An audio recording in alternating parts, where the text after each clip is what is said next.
محترم سامعین، السلام علیکم ورحمۃ اللہ وبرکاتہ۔ میں امید کرتی ہوں کہ آپ سب خیریت سے ہوں گے۔ آج کے اس ویڈیو کا موضوع ایک بزرگ اور ایک پرندے کا واقعہ ہے۔ راوی کہتے ہیں کہ ہماری ملاقات ایک بزرگ سے ہوئی۔ جب ہم عشاء کی نماز پڑھ چکے تو بزرگ نے فرمایا، کچھ کھاؤ گے؟ میں نے کہا ہاں۔ فرمایا، غار کے اندر درجہ میں چلے جاؤ اور جو ملے کھا لو۔ میں اندر گیا تو ایک پتھر پر اخروٹ، منکی، خرنوب، سیب، انجیر، یہ سب چیزیں ایک ایک طرف رکھی ہوئی پائیں۔ میں نے جتنا چاہا ان میں سے کھا لیا۔ رات بھر وہ جاگتے ہی رہے۔ جب سحر کا وقت ہوا تو انہوں نے نماز و تردد ادا کی، پھر جو کچھ موجود تھا اس میں سے کھایا اور بیٹھے رہے، یہاں تک کہ صبح فجر کی نماز ادا کی اور بیٹھے ہی بیٹھے سو گئے، حتیٰ کہ آفتاب طلوع ہو کر بقدر 2 نیزوں کے بلند ہو گیا تو کھڑے ہوئے اور وضو کر کے غار میں داخل ہوئے۔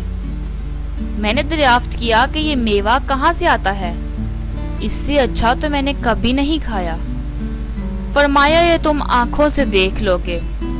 اتنے میں ایک پرندہ آیا جس کے دونوں بازو سفید اور سینہ سرخ اور گلا سبز تھا، اور اس کی چونچ میں منکی اور پاؤں کے بیچ میں اخروٹ تھے۔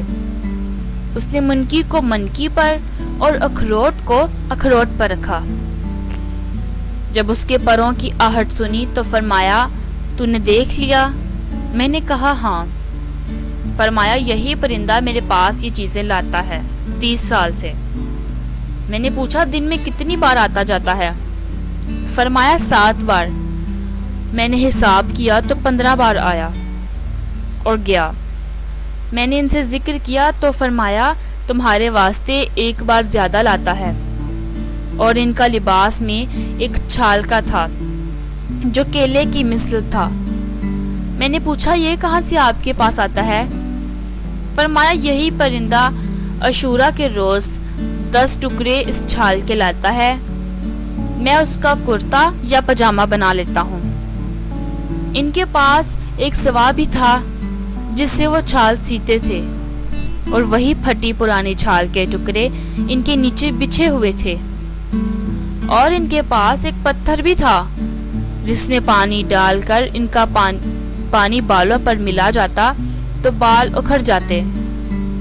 ایک دن میں ان کے پاس بیٹھا ہی تھا کہ 7 آدمی ان کے پاس آئے، جن کی آنکھیں لمبائی کی جانب پھری ہوئی تھیں اور سرخ تھیں۔ ان کا لباس ان کے بال ہی تھے۔ مجھ سے فارسی میں فرمایا، ان سے نہ گھبراؤ، یہ مسلمان جن ہیں۔ ایک نے سورۃ طٰہٰ کی آپ کو سنائی، اور دوسرے نے سورہ فرقان، اور ایک نے سورہ رحمان کی کچھ آیتیں آپ سے سیکھی، پھر وہ چلے گئے۔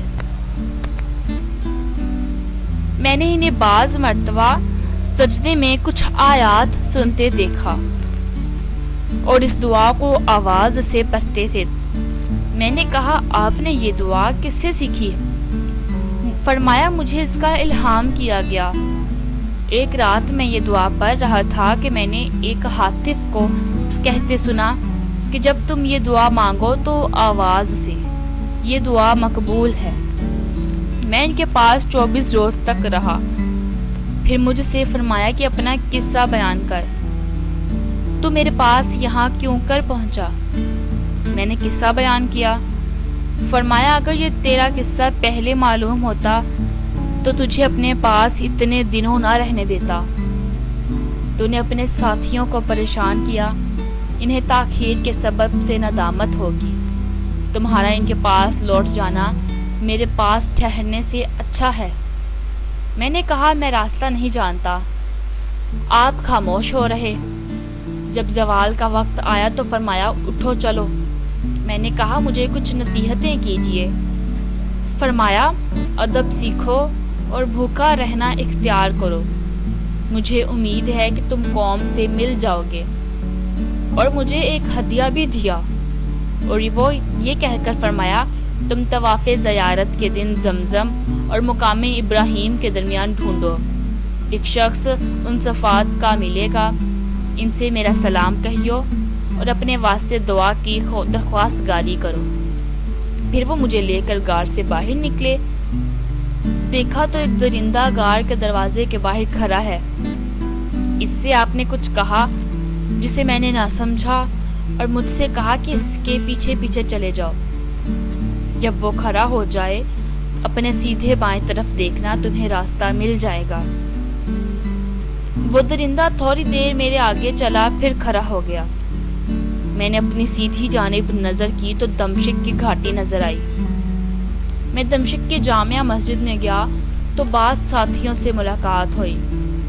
میں نے ان سے قصہ بیان کیا اور ہم سب ان کی تلاش میں نکلے، اور بہت سے آدمی میرے ساتھ ہوئے۔ چنانچہ ہم اسی پہاڑ اور چشمے پر پہنچے اور 3 دن تک اس غار کو ڈھونڈا، مگر اس کا پتہ نہ چلا۔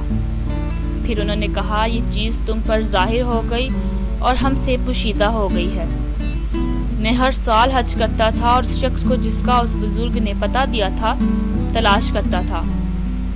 وہ مجھے نہ ملے، حتیٰ کہ 8 یا 10 برس گزر گئے۔ اس کے بعد میں نے اس شخص کو جن کا پتہ اس بزرگ نے دیا تھا زمزم اور مقام ابراہیم کے درمیان بعد عصر کے پایا۔ میں نے انہیں سلام کیا، انہوں نے جواب دیا۔ میں نے عرض کیا کہ آپ میرے لیے دعا فرمائیں۔ انہوں نے میرے واسطے چند دعائیں کیں۔ پھر میں نے کہا کہ ابراہیم کرمانی آپ کو سلام کہتے ہیں۔ انہوں نے دریافت کیا کہ تم نے انہیں کہاں دیکھا؟ میں نے کہا کوہ لبنان پر۔ مجھ سے کہا خدا ان پر رحم کرے۔ میں نے کہا کیا ان کی وفات ہو گئی؟ کہا اسی وقت میں نے ان کو ان کے بھائیوں کے ہمراہ غار میں دفن کیا ہے اور ان کی نماز ادا کی ہے۔ جب ہم غسل دیتے تھے تو اس وقت وہ پرندہ جو ان کے لیے میوے لایا کرتا تھا گر پڑا اور پر مارتے مارتے مر گیا۔ ہم نے اسے بھی ان کے پاؤں کے پاس دفنا دیا۔ پھر وہ شخص طواف کے واسطے چلے گئے اور اس کے بعد میں نے انہیں نہیں دیکھا۔ بے شک اللہ والوں کی شان ہی نرالی ہوتی ہے۔ اللہ سے تعلق جڑنے کے بعد یہ دنیا سے بے نیاز ہو جاتے ہیں۔ انہیں دنیا کے اسباب کی کوئی ضرورت نہیں رہتی، اور اللہ تعالیٰ خود غیب سے ان کی مدد فرمایا کرتے ہیں۔ اللہ تعالیٰ ہمیں بھی ان کی طرح نیک بننے کی توفیق عطا فرمائے، آمین یا رب العالمین۔ آج کی یہ ویڈیو آپ کو کیسی لگی؟ کمنٹ کر کے اپنی قیمتی رائے کا اظہار ضرور کریں، اور مزید اچھی ویڈیوز کو سننے کے لیے میرے چینل کو سبسکرائب کر دیں۔ اپنی دعاؤں میں یاد رکھیں۔ شکریہ۔